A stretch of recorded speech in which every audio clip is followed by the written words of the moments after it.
La Société financière internationale et Afreximbank ont tenu à Dakar du 7 au 9 juin l'édition 2023 de la conférence régionale sur l'affacturage, le financement des créances et l'assurance crédit en Afrique de l'Ouest. Cette rencontre de haut niveau organisée par le Centre ouest-africain de formation et d'études bancaires COFEB réunit les acteurs de l'industrie bancaire et intervient dans un contexte où la Banque centrale des États de l'Afrique de l'Ouest, BCEAO, inscrit au cœur de ses priorités le développement de cet outil de financement pour booster la croissance des entreprises. Donc le but maintenant, c'est de renforcer les capacités des banques, des sociétés d'affacturage et des sociétés d'assurance pour comprendre l'intérêt. Parce que figurez-vous, une étude a montré la Côte d'Ivoire, c'est en termes de volume, en termes de potentiel, c'est 3500 milliards de francs CFA de produits d'affacturage en Côte d'Ivoire. Pour cela, en termes de maintenant de volume utilisé, c'est 100 milliards. Vous comprenez le gap qui existe, autant pour dans l'espace UMOA, autant pour toute l'Afrique. Donc d'où l'intérêt pour résoudre le gap de financement des PME et le commerce entre les pays africains. Évidemment aussi, qui parle d'affacturage, parle d'assurance crédit.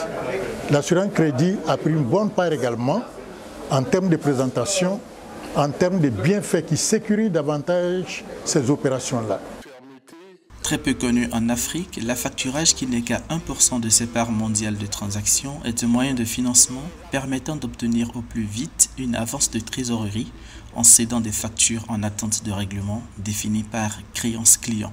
L'affacturage présente aujourd'hui la solution parce que vous n'avez pas besoin de garantie. Il vous suffit tout simplement d'avoir votre créance, d'avoir votre facture qui a été validée et rachetée.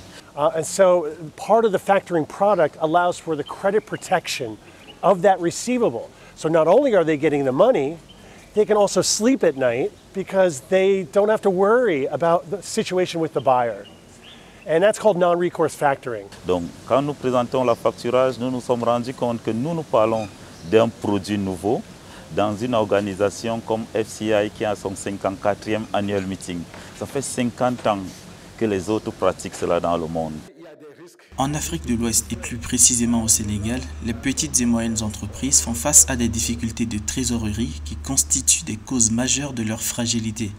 Cette absence de garantie, perçue comme un blocage à l'accès au financement classique, a fait recourir la BNDE au système d'affacturage lancé en 2019. Les PME actuellement sont confrontées à des sérieux problèmes de financement de leurs besoins en fonds de roulement.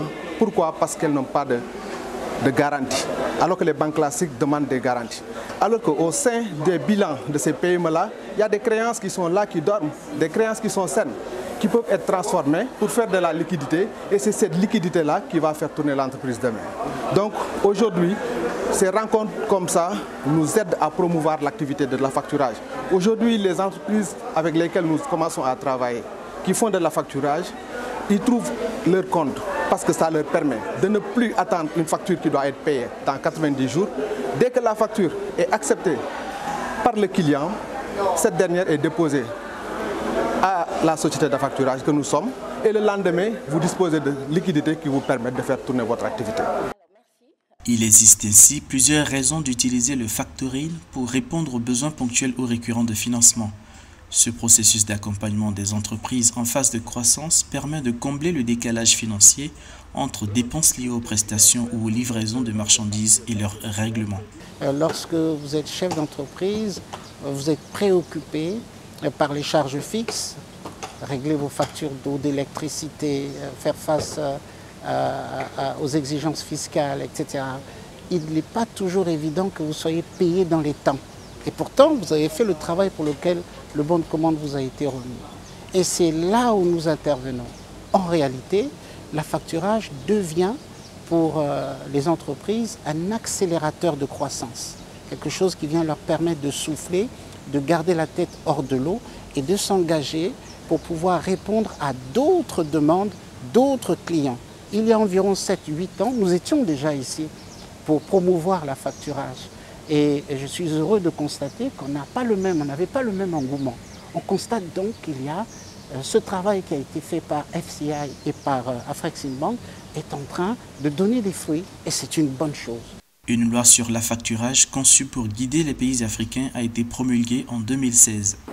Dans cette dynamique et dans une approche coordonnée avec les 10 États, la BCEAO a inscrit au rang de ses priorités la promotion et le développement de l'affacturage, afin de libérer le potentiel de croissance des entreprises, notamment les micro, petites et moyennes entreprises.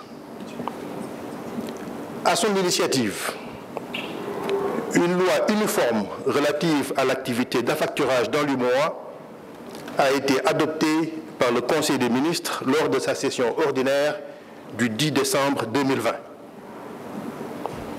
Cette loi est en cours d'insertion dans l'ordonnancement juridique des États membres de l'Union. À ce jour, 5 pays l'ont adoptée: le Burkina, la Côte d'Ivoire, le Mali, le Niger et le Togo. Malgré la mise en place par la BCEAO d'un cadre réglementaire à travers l'adoption par le Conseil des ministres de la loi uniforme relative à l'activité d'affacturage, le développement de cette activité rencontre des contraintes. Ces contraintes sont notamment liées à la méconnaissance de l'instrument par les acteurs, au manque d'expertise dans certaines institutions financières et aux difficultés d'accès aux informations financières, en particulier les bilans des entreprises. La BCEAO, en ce qui la concerne, a mis en place plusieurs mesures dont le Bureau d'information sur le crédit qui contribue à réduire l'asymétrie d'information entre les sociétés d'affacturage et leurs clients.